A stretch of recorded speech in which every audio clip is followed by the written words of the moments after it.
Hi, everyone, and welcome to another fun TLN webinar. Today, we're talking teaching tech proficiency to seniors, and we're here with Michael Wilson. Michael Wilson is from Back on Course Computer Training, and he's going to talk to us about some of the strategies that we can use in our jobs working with seniors and teaching them technology. So I'll let you take it away. Okay, well, thank you, DJ. Give me just a moment here to everybody to share my screen with you.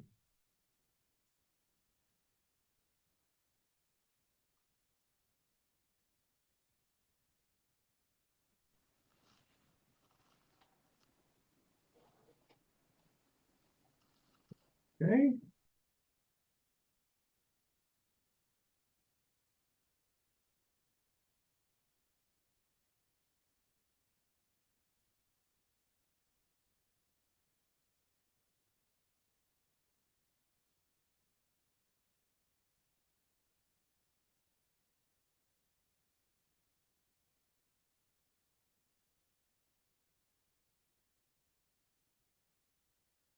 All right. I appreciate the librarians who have come on. I want to thank the TLN and DJ for reaching out and having me on this Zoom line, and for librarians taking the time out to be a part of this session. And thank you to the 32 libraries who have had me at your library over the years. And most of those libraries have been with the TLN, have had some libraries that I've taught out of state on Zoom. And so I'm going to make a brief introduction here and tell you a little bit about me, and then we'll quickly move on. I've been in this field for over 20 years now, teaching older adults, and uh, I looked up, and I'm now a senior, and my gray hair proves that, gray hair and all. And I don't know where the time went. I retired from teaching at Schoolcraft College after about 20 years, and I've taught at Mary Grove and Wayne County Community College, Henry Ford, and some other colleges. Actually, I was counting not too long ago, and I've taught at over 70 institutions in those 20 years. And that's everything from workforce development to senior centers, community ed, rec centers, and of course, libraries. And at the end of this session, I can put a similar handout that I'll be going through here, if you like, in the chat for those who would like it. And it's I've got a number of pictures in this presentation, but the one I'll give you, if you like, it doesn't have, it's more text-based, and so you don't waste a lot of ink if you care to print that out. But looking at this presentation now, you see a picture to my right, to your right, and there are 25 students here. You don't see them all because for some reason my camera couldn't get them all in. And as you can see, each one of them uh, they brought their own laptops. I think the first 5 or 6 there in the front, those silver ones, and I think there's another one you can't see. I supplied I supplied 6 of those. And this was a 5-hour class with a 1-hour lunch. And that's kind of unusual for seniors. But we worked through, as you can see here, and this is certainly not a promotional, but I authored a number of books, and this is one of the books. And we were working through this step-by-step instructional manual that I printed. And we started at 8:30. This is in the morning. And if you can see that, the clock on the wall, I don't know if you can see the time, but the time is about 11:45. It's near noon. And we're getting ready to break for lunch when I took this picture. And I think you can see it. They still appear to be a happy group. I didn't ask any of them to smile. but some of them did, as you can see. And we just had a good time. We had a good time, 5 hours. And I've taught places where I've said to some of the administrators, well, I can teach a 2 hour class. And they said, oh, no, no, no, for seniors, that's going to be too long. So let's break it down to an hour. Well, I can tell you once again, we had a good time after 5 hours of teaching computer classes. So I've tried to perfect this teaching of older adults in the classroom. And I've had plenty of practice to get it wrong and then try to find better methods. And I want to present some of those methods, those what we might call, excuse me, tips and tricks to you for you. And I know that many librarians do the one-on-one with older adults, but the classroom setting is a lot different than the one-on-one training. So I look at this as my assignment this morning to assist librarians to better teach in the classroom setting. So let's talk about how we can reach these older adults. I'm going to go here to slide 2. Now I've got a bit going on, so I hope it's not a distraction as I turn my head back and forth here because I have my slides here over on the to the right of me. Mike, And real quick, for some yes, reason it sir. looks like your Zoom bar is still showing on the presentation. Can you just Oh, drag it down okay. for me? Thank you for that. Let's do what's the shortcut? I believe you should be able to drag it with the in the green area. Oh, okay. There's a Control Alt Shift H. Control Alt Shift and H will make it disappear altogether. There we go. Yeah, then I can bring it back. Okay. Um, so this slide, they say don't when you're presenting with a PowerPoint presentation, I've heard it said that you shouldn't read your text on your slide. And so let me, if you don't mind, I want to break that rule here and there uh, and read the text here in blue. And it reads, Teaching Strategies for Reaching Older Adults. Older adults have unique challenges learning computers. And so this session will provide insights into how to meet some of those challenges. And these are strategies to have, I think, from my experience, to have a successful class. And I have 4 things here uh, I consider important at this time. And so the first one there, as you can see, uh, is to take them along with you. And by them, I mean older adults, seniors. And and then I have some sub things to that.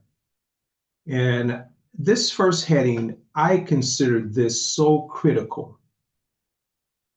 Uh, I get stories. I wish I had $1 for every story that I have heard this in training thousands of older adults in those 20 years. And it's like a recurring thing. They will tell me, they confide in me, but they would tell me, I went to this place to attempt to learn computers and I didn't get anything. I didn't learn anything, or I didn't learn much. And so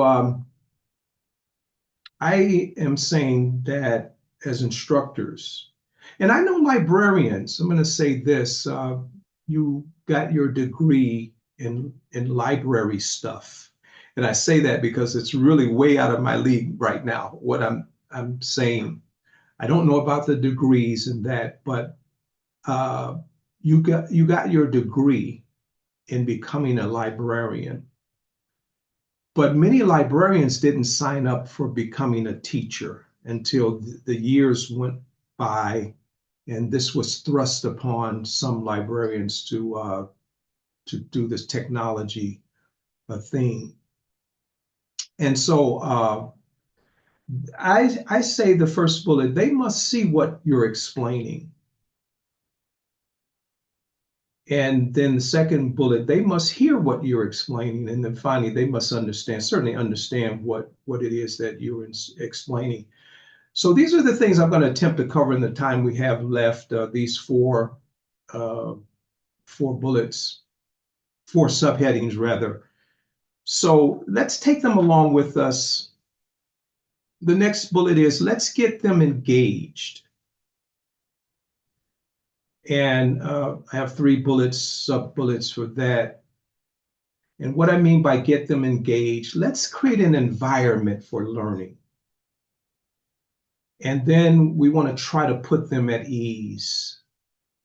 Seniors, older adults, I've found from teaching so many, they do have insecurities when it comes to the new technology, and especially going into the new classroom. It's like a first grader going into a classroom for the first time, or kindergarten. I remember that as a child when my mom dropped me off the first day. I could recall that. So we want to try to create an environment for learning, try to put them at ease, and then let's give them ownership by asking a few questions. And again, I'm going to double back. I'm going to come back around and explain many of these that I'm talking about here now. I'm limited, here, so I'm not going to get to a lot of some of what I'm showing you here at the beginning. Then the next sub here is let's keep them coming back. This is important, I think, to librarians. When they have an event or they offer a class on computers for older adults, and then they look at the statistics and find that why are these not coming back? Why are these older adults or these seniors not coming back? And so I have some bullets there. It must be simple enough. It must be relevant, and they must feel that they have learned something. So my point being, in order to keep them coming back, here's what I found. It's not collegiate. It's not on a college level. It shouldn't be on even on a high level. But my first bullet under there is to keep it simple. Keep it simple enough. And when they leave your class, they must feel like they have accomplished something, or feel like, that they can reach something, feel good about coming back, in other words. And I have found out if, although it's not stated, if they don't feel like they've learned anything, or they can, or they have the capacity to learn something, then they won't be back. And that responsibility lies on the teacher, the one who is doing the instructing there in the classroom. And then finally here, this fourth bullet is dealing with problem patrons. I don't think I'll get to that. Well, I'll try to get to the other three. But dealing with problem patrons, and these are some of the titles that I made up. The ones left behind. So when you're in a classroom setting of maybe 4 or 5 patrons, or 10 patrons, or 15 or so,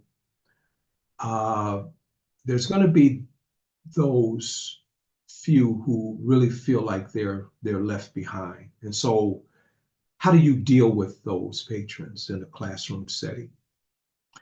And then if you've had any experience at all with people teaching classes for any length of time, the second bullet, many times you're going to have your Mr. Know-it-all in the class.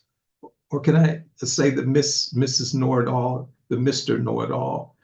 Uh, you can run into them from time to time. So, and then there are other knowledgeable ones, and they can be intimidating to some of us who are instructors because there might be gaps in our knowledge, and they might know something that we don't. And so, how do you deal with those types of people? Um, okay, I'm going to move on to the next slide here. And it reads, many older adults have insecurities and fears, but, and I think I found a perfect picture if you ask me. I don't know when you look in this lady's face, I don't know what you see, but I see something a bit reserved. Uh, and so that's why I put this picture here. Now, children haven't lived long enough to know that there are dangers, so they don't have fears that many older adults have. So children just get on computers and devices and they just explore, uh, get into what they can get into, and I think that's how they learn. But I'd like to read this again. Many older adults have insecurities and fears, and so we want to, as instructors, as teachers, we want to be able to anticipate their insecurities, their fears. Okay. And so can someone, let's see if we can get you involved through the chat. Can someone start naming in the chat some of their insecurities and fears? Let's say older adults. Can you put some things in the chat for us? And we'll wait a moment for you to think about that.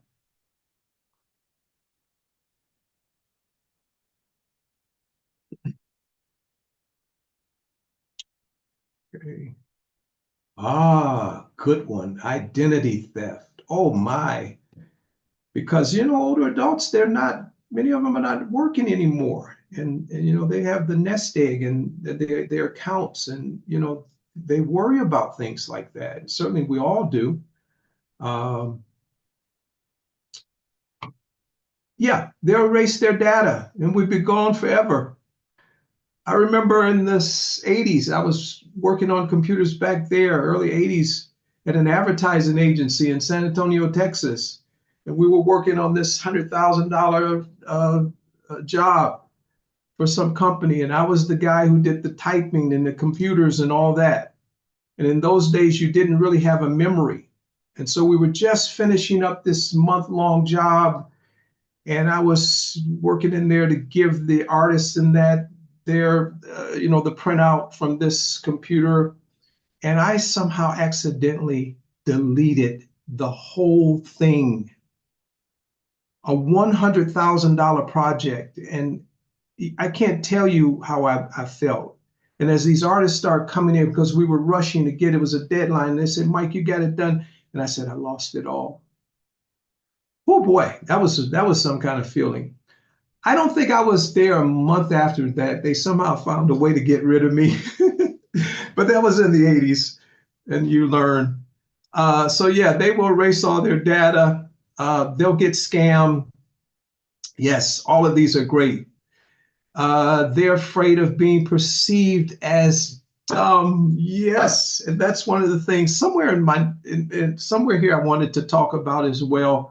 When they come to our classrooms, they might seem as if they're calm and collected, but many of them, they're saying to themselves, I got to come back to this. I learned, I was out of school 40 years ago. I've got to come back and learn some things. So there are all kinds of insecurities there. They feel like they're going to break their computer, their device. I was teaching a class in, oh boy, what's that city? 13 Mile in Woodward area over there somewhere in a center, Berkeley. And there were about seven computers there and older adults. And I said, my name is Mike Wilson. I'm going to teach you some things. And I said, okay, click on type this. And in the back, you could hear someone say, oh, oh, oh, boy, oh. And what was going on, they were in the back. So the other students kind of looked back, wondering, what is that sound? And it was an elderly lady. She was typing on the keyboard, and every key she hit, she was scared. She's, oh, oh boy, oh. And I had to go back and calm her down and say, uh, there's really nothing that you're going to break on this system. So you're going to be okay. You're going to be okay. And after about 10 or 15 minutes, she calmed down. And so we have to create an environment for learning. Okay. And so, yes, these are great comments. They feel like they can never learn something at their age or their computers are too complicated. Yes. And you know what? Our job is to create that environment for learning. And so we want to be able to take them along with us. And let me further explain what I mean by that. So here's the picture of a lady this is a stock photo, by the way. She seemed to be a little afraid of the computer, but if we can take them along with us, this is, I believe, the environment that we can accomplish. And this, by the way, is a class I taught somewhere of, I think there were 17. I think I counted, you're looking at 16. One is there missing off picture. But these were 17 adults. And I took this picture not at the beginning. I don't like taking it at the beginning because people are happy. I took it somewhere after maybe an hour or so, or half hour, 40 minutes, during break after an hour, I think. And you can see they're still smiling faces. But when they first came into the classroom, they had much more this insecurity. But I was able to create an environment to, lessen those defenses, things like that. And so I want to talk about taking them along with you. They must see what you're explaining. And of course, that seems obvious, but I'm going to further that point. They must see what you're explaining, and they must hear what you're explaining, and they must understand what you're explaining. They must see what you're explaining. In other words, don't lose them. It's important that it be, and here's the word for the day, the phrase, step by step. Step by step. This is one of the things I consider a problem with many instructors. They don't take the class along with them. And let me give you some examples here. I'm going to make this switch. So give me just a moment. I'm going to do that. And then I'm going to go into okay. All right. So then I want to tell you what I mean by take them along. I want to tell you what I mean rather by, let's see here. They must see what you're presenting. So I'm in Microsoft product here. I have a Lenovo computer, and down here in the lower right, you see what I'm doing there? I'm creating a radius here. Or had I just went in and just moved around and I started talking and this is being projected on some screen or in PowerPoint presentation like this, if I'm just moving around and I'm talking, I'm not taking you along with me. But if I have something like a radius, like I'm doing here, and I'm this immediately catches your eye down here in the lower left, so you know where I am. If I started talking up here in the upper right, and I've been in classes like this, and I've said to myself, I don't know where you are. You're explaining something, but I don't see you on the screen.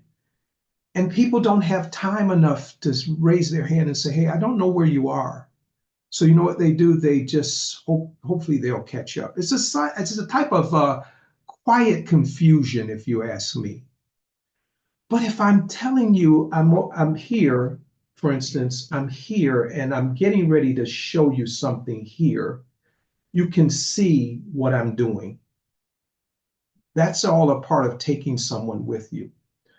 I want to show you how you can get this tool, by the way, if you like this. This is actually on your computer. So if I wanted to, show something here, I could do that. And all I'm doing is moving my mouse where I want and then pressing and releasing my control key on the keyboard. It's very simple. And to get that feature down here in the lower right, I'm clicking here. There's other ways of getting it, but it's actually on your computer. And I'm just right here. It's called the Microsoft Radius tool. And I'm just clicking here and going to Control Panel right here. And Control Panel is here on the system. And see, I'm showing you step by step. I'm taking you with me. And I just click on this, and it brings up this right here. I go to mouse, click on mouse, and here's, sorry about that. Didn't bring the chat over there. Let me put that back. And here's the mouse right here. And it's just a matter of going to pointer options. And right here, you'll see how I'm taking you with me? I have another feature. I'm able to do this. And all you do is just check that box. Show location of pointer when I press the control key. This is a really great feature if you don't have it or didn't know about it.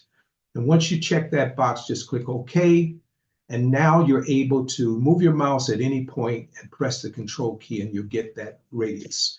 So that's one of the ways we can take people along with us. Another way is your magnifier. It's on your computer. And all you have to do to get your magnifier is, again, go down in your search box, which I'm doing here. And as you can see, I'm taking you with me. I can actually bring it up like this because that's what the magnifier is now doing. It's bringing that text up nice and large. And so I'm going to click in here. I'm going to bring it down just a little bit. And I'm going to type in magnifier. And I'm not searching the web or any of this thing here, but at the top on my computer called System, I click the magnifier. And when I do, this brings up, this is the magnifier right here. And all you have to do now is minimize that, and your magnifier is working. So how do you get the magnifier to work? Well, it's holding down both your Control and Alt key on the keyboard in the lower left corner as you roll your mouse wheel like that.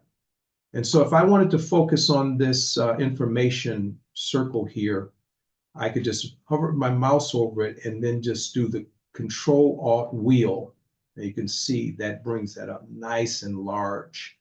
And you might not want it that large, but you do. You can see how large you can actually make this. And then, of course, you can bring it down to your, to whatever view you want. But all I'm doing, again, is holding Control and Alt and rolling the wheel on my mouse to do that.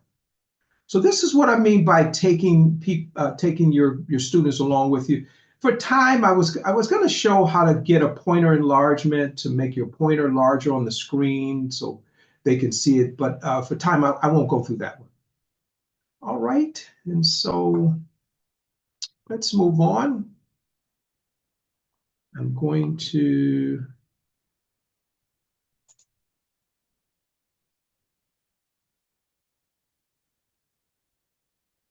Okay, I'm going to enlarge this again, my presentation.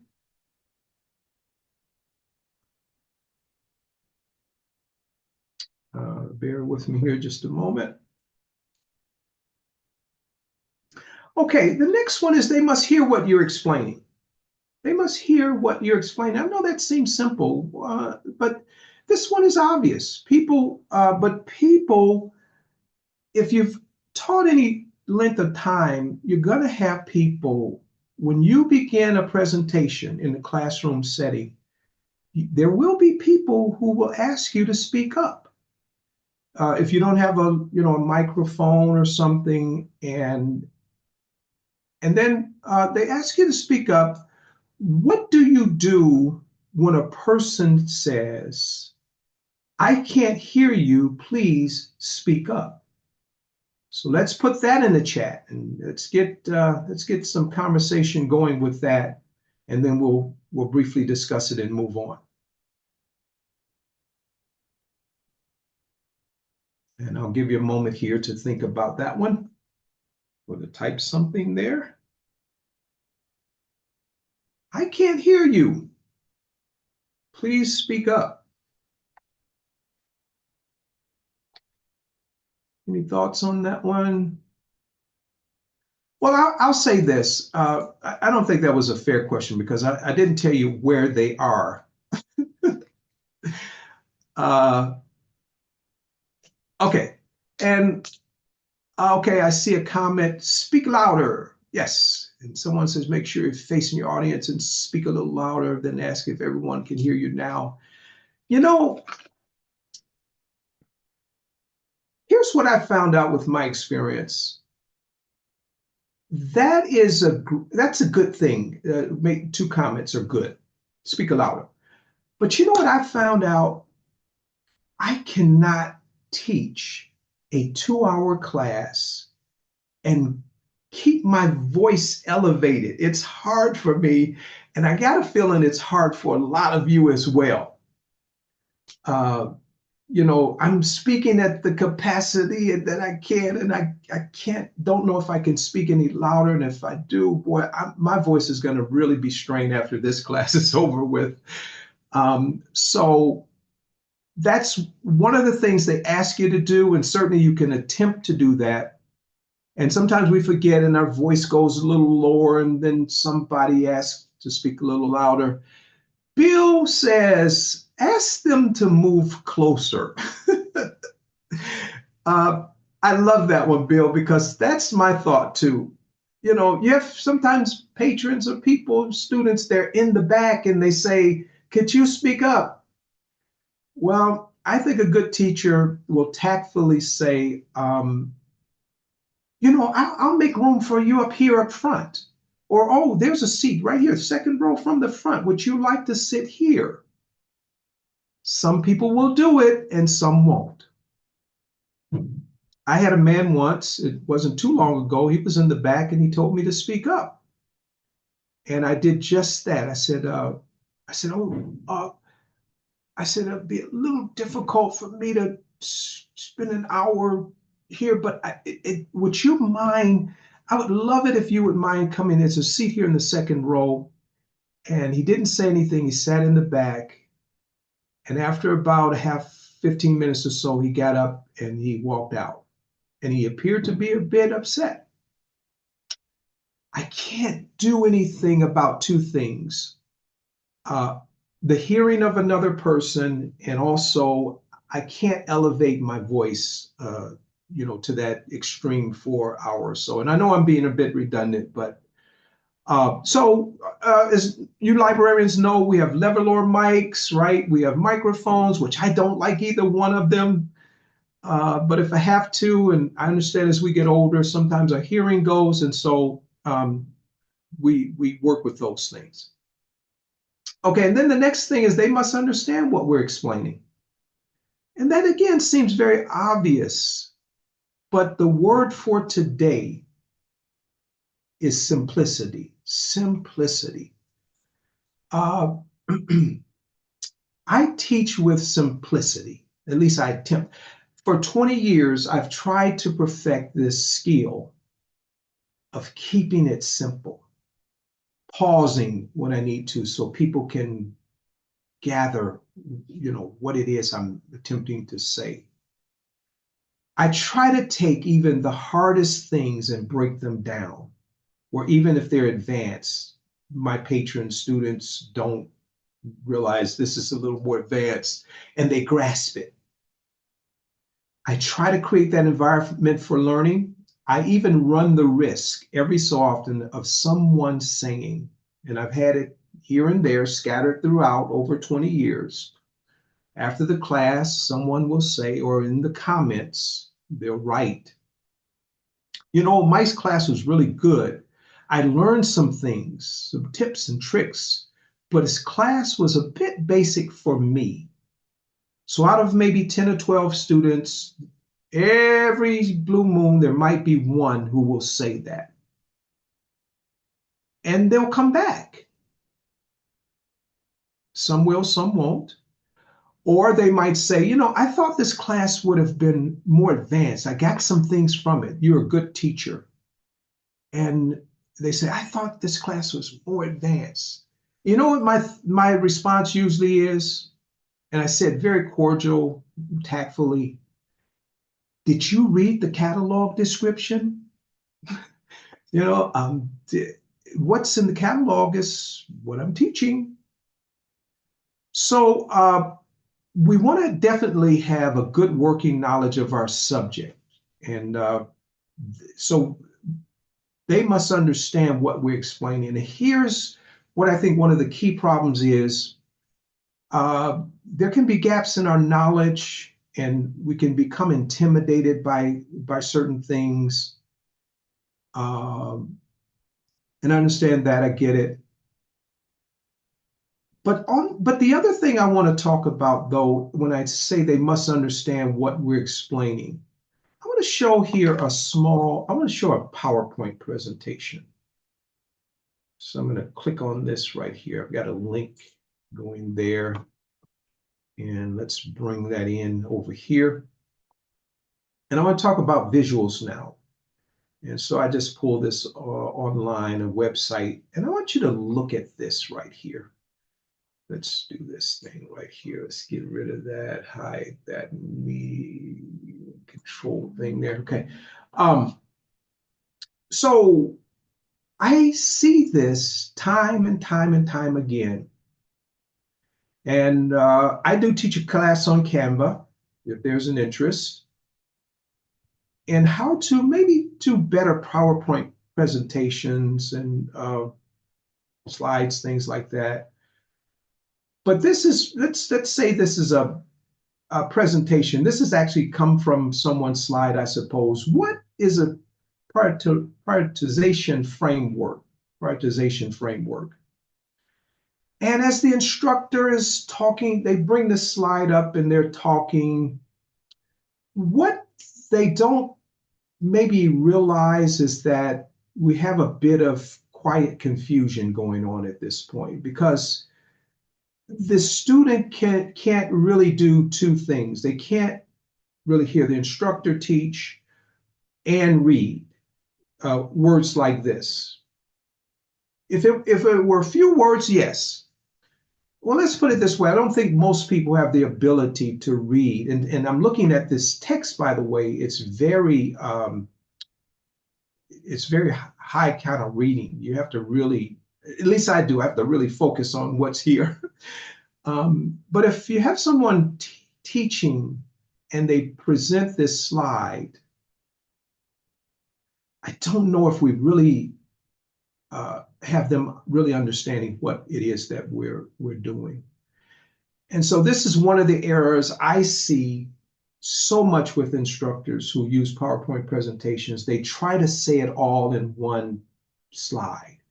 I would personally break this down in large text in probably 3 slides as opposed to just one if you really wanted this information to be known. Okay, so I'm talking a little bit about visuals right now. And so this is not really taking people with you. Let me show you some examples of Canva. And some of you librarians are no doubt familiar with Canva presentations. Uh, and so let me do this now. I'm going to bring this over now, right there.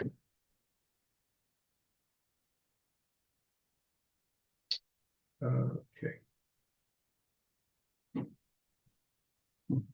All right, so I have a few presentations here that are called templates, meaning that they're preset designs that really work well. And let me just give you, I'll just click on this one, for instance, and this template is already preset, and all we have to do is pop in the text, as some of you are familiar with. But this is actually a presentation, Canva presentation, almost similar to PowerPoint. If you use PowerPoint, you can take and convert this into a PowerPoint presentation with very little problem at all. But my point is, though, I want you to see the different slides here, and I'm going to enlarge these slides. And the difference between that first one that we saw with all of that text as opposed to this catches the attention. I'm a little bit on the artsy side, so I like things a little bit larger maybe than most. But you can see here, everything is in its separate parts, and it's easy to read. This is taking people along with you. As you're talking, I can present this, and they can grasp this. It's not like they're digesting so much, at a time, but we can explain our points. And this is about as much as I would put on a PowerPoint presentation.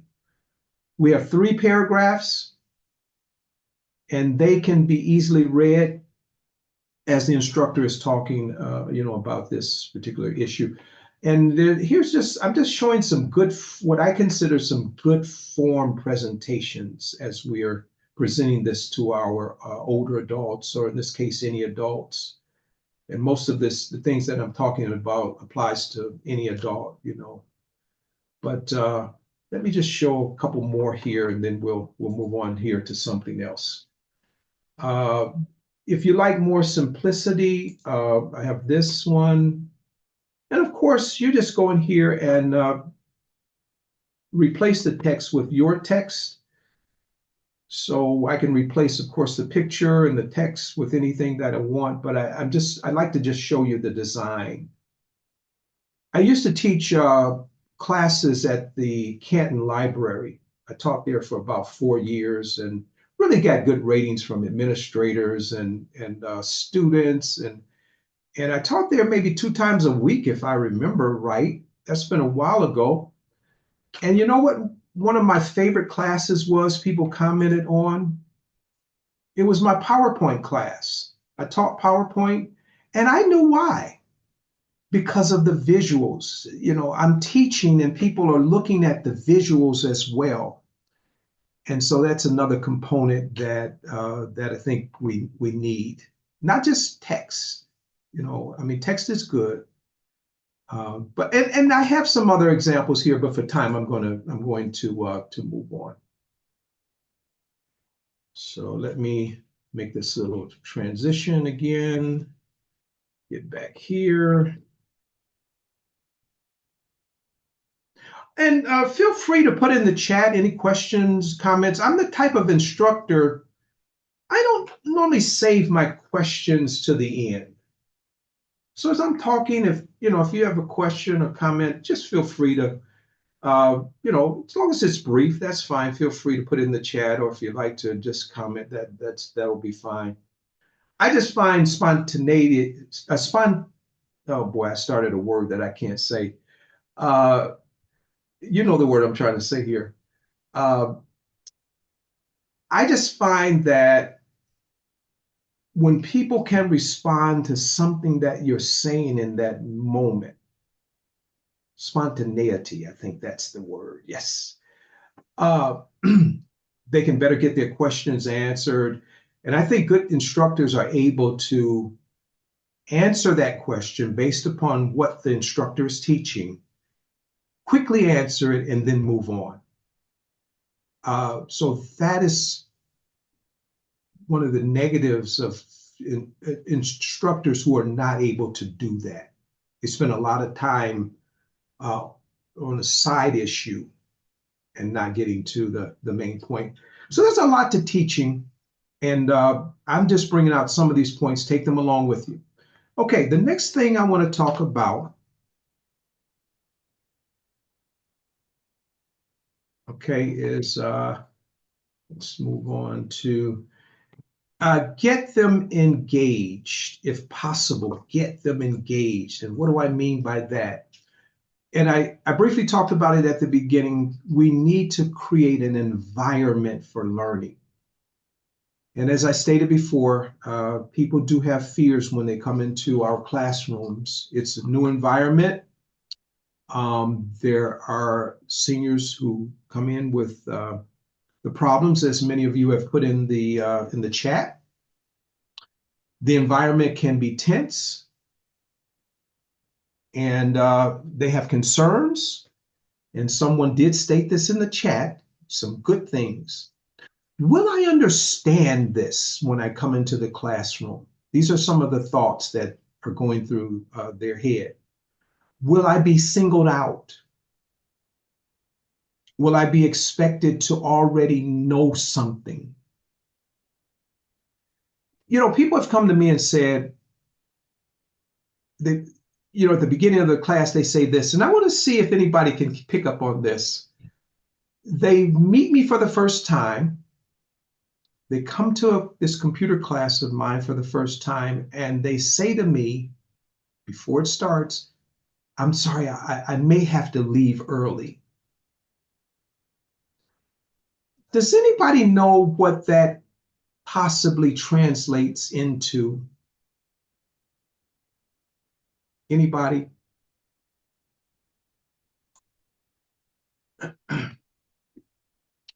They say to me as an instructor, I may have to leave early. Okay. All right. Well, I can tell you what, and it's not the first time I've heard that before. I love it, Bill. Bill, uh, you're pretty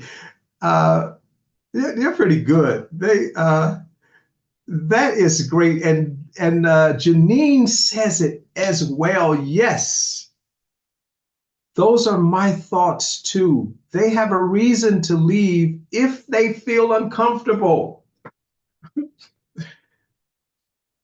Sometimes when they say I may have to leave early, that translates into this. Really, they don't say it, but this is going to depend on your teaching.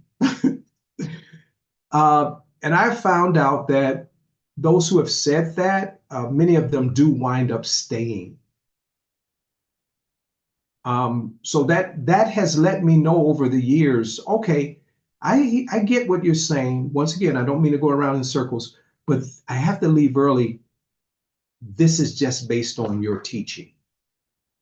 If I can understand what you're saying, I will stay. That's what they're saying, in a sense. So our job is to change the environment. That has to start with us. And as they come in, one of the things I do, just to give some examples here, one of the things I do, I'm there early. I try to get there early. Some of you have me as an instructor. I get there about a quarter to 10 minutes to, but I'm able to set up real quick and get things going. But they come in, I'm there early, and you know what I do? I invite them in. You know why? Because I understand this insecurities. I understand many of the issues from talking to seniors over the years and so on. So when they come in, I say, oh, come on in. How are you? I tell people, you're in the right place. Come on in. And a lot of seniors will come to me, they'll make a beeline to me and say, I don't know anything. Can you help me? And so I've trained thousands, and I tell them when they come in, come on in, have a seat. I think you can sit anywhere. I think I can help you. You know what that does? It creates an environment for learning. People are not as, as stressed out about this. They made my granddaughter made me go to this class and so on. So try to put them at ease. That's my next bullet. And the techniques that I've discussed usually put them at ease. They know that they're in the right place. And of course, you might not be as extreme as me. I told one class before, first meeting them, I said, I'm going to make digital soldiers out of you. And they laughed. Of course, that broke the ice. I'm your drill sergeant and I'm going to make digital soldiers out of you. So, what we want to do is to give them ownership. That's the next bullet, by asking them a few questions throughout as you get into your teaching. Uh, Ask questions, though, that you know someone knows. Don't ask a question that belongs to IT. Ask them a simple question that you know someone knows. As you're getting into that teaching, you say, the idea is not to stump them, but give them a chance to briefly respond. And your question is designed for them to answer in, I would say, less than 30 seconds. They don't have to go into a lot of detail. In other words, if I'm teaching a cell phone class, at some point I'll say, what does the word app, what does the word app stand for? What does the word app, APP, mean? And you'll get maybe out of 10, 15 people, 3 people will just blurt out application. And I said, yeah, you got it. That's right. What am I doing? I'm creating an environment here for learning. And before you know it, you're going to find that your students are going to be more engaged as when they first came in. In an email, I might say, if I'm teaching an email class, I might say, what does CC stand for? And many people will then blurt out carbon copy. They don't raise their hand. It's like, okay, you try to meet them where they are. And I was teaching at the TLN Tech Expo here some months ago, and I told the librarians that CC might have changed. You got to go and ask ChatGPT. You might not find it by doing Google much, but they might have changed the memo on us that carbon copy kind of means courtesy copy. I don't know if you've heard of that. And you can ask ChatGPT. It'll say carbon copy, but then put in what about courtesy copy? And then it'll tell you all about it. And then I said, well, give me some resources on who's saying courtesy copy. And then they give me all these institutions and all that. Anyway, one of the things I did, I created that environment. I said, what does, and I said this to the group at the TLN Tech Forum. I was in a class and it was such an open environment. I asked, what does CC mean? And a number of them said, carbon copy. And they were proud. And I said, well, if CC means carbon copy, what do you think BCC mean? And one of the guys enjoyed himself, so in the back, he hollered out, before carbon copy? Oh, I got a kick out of that one. All right, but anyway, and then you can ask them if I'm teaching a pictures class, how to organize your pictures on your computer. Ask anybody back up your pictures, and then it starts a brief little conversation. But I know how far I want to take this. I don't want this to become the class because I have an agenda, things that I want to do. I might have even asked a question if I'm teaching a folders class, folder management class. What do you do to back up? And many of them don't have a clue. And so, that's at the point where I start teaching that part of how to back up using, a cloud service or flash drive or, something like that. Engagement, when we talk about communicating and engagement with your students, you might disagree with this, is rarely verbal. It's rarely a verbal interaction between you and your students. You, as the teacher, are teaching a lesson to them. And so they, in turn, want that information. And if you're clear enough, what I have found out, you're going to get very little questions. Um, Engagement to me in a computer class between student and teacher, it means mentally as you're explaining things and you're engaging them in this sense, nonverbal on their end. What I mean by that, they're saying to themselves, I got that. I understood what you just showed me. I got it. And so now they're waiting for the next series of instructions. So what does that tell me? They are now becoming active listeners. I don't really need to ask a question here because you're presenting this to me in such a way where I do get it. And so this also gives them ownership of your class. And again, you're creating an environment for learning. Okay. And I'm wrapping this up. I'm enjoying this and hopefully that you're getting something from it. This was it was a longer session than an hour. I'm looking at my time and I'll wrap this up in about 2 minutes. But okay, so let's get that. Let's move that out of the way here.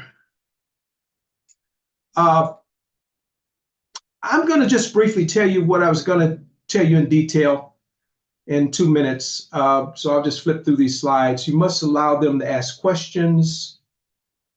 I like questions throughout. As I said, I get very few because I try to be thorough. And then here's something very important I know with the libraries. And again, I won't go into any detail here, but how do you keep them coming back? Here's some very important bullet points. It must be simple enough. It must be relevant, and they must feel they have learned something. I would say to librarians, if you're able to have a variety of classes, that keeps them coming back. Because if we have just a Microsoft Word class and an Excel class and a PowerPoint class, many of the older adults are coming to our classes, and yes, I found out a number of adults do use Excel. They like Excel to learn it, Microsoft Word, but we have to realize that those are also production programs. And many of the seniors are retired. So there's only so much Microsoft Word, I think, that can acquire for older adults. There's only so much Excel, and then older adults, a lot of them don't need PowerPoint.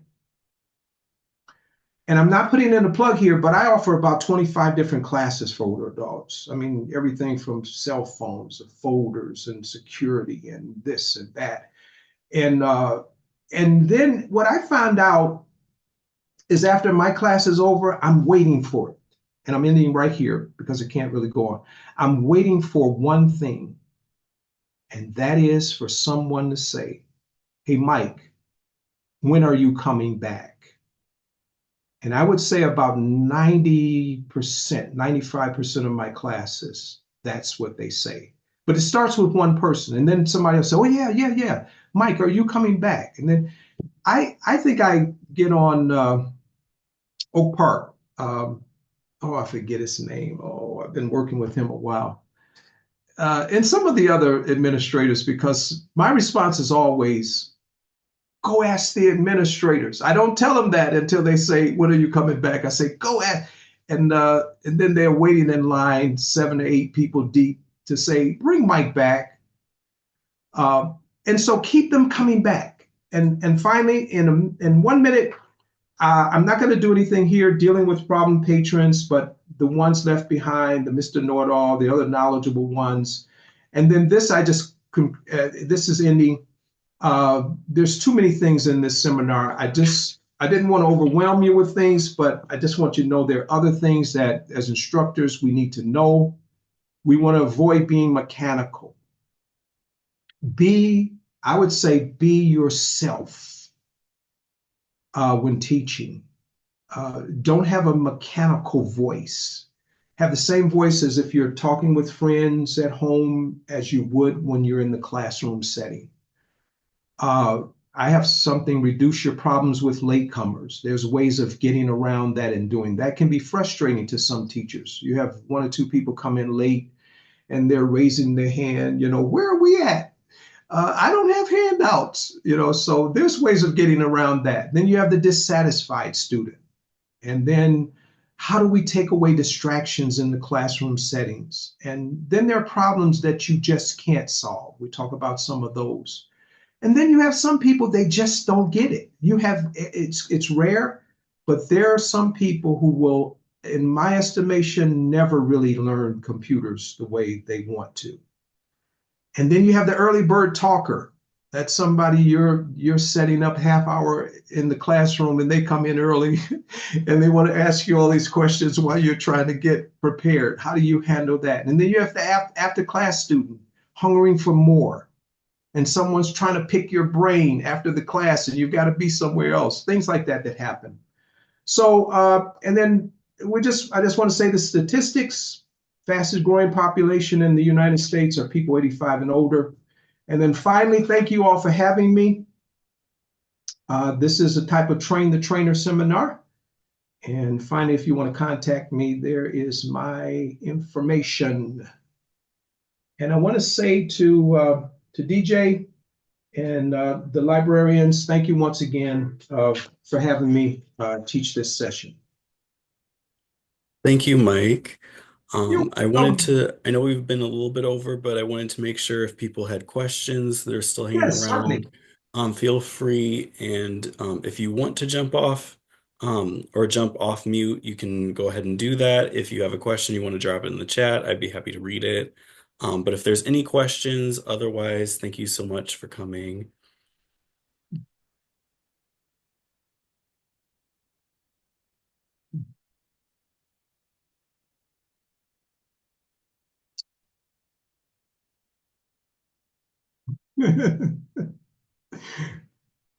Bill says, excellent. Picked up a few tips. You're welcome.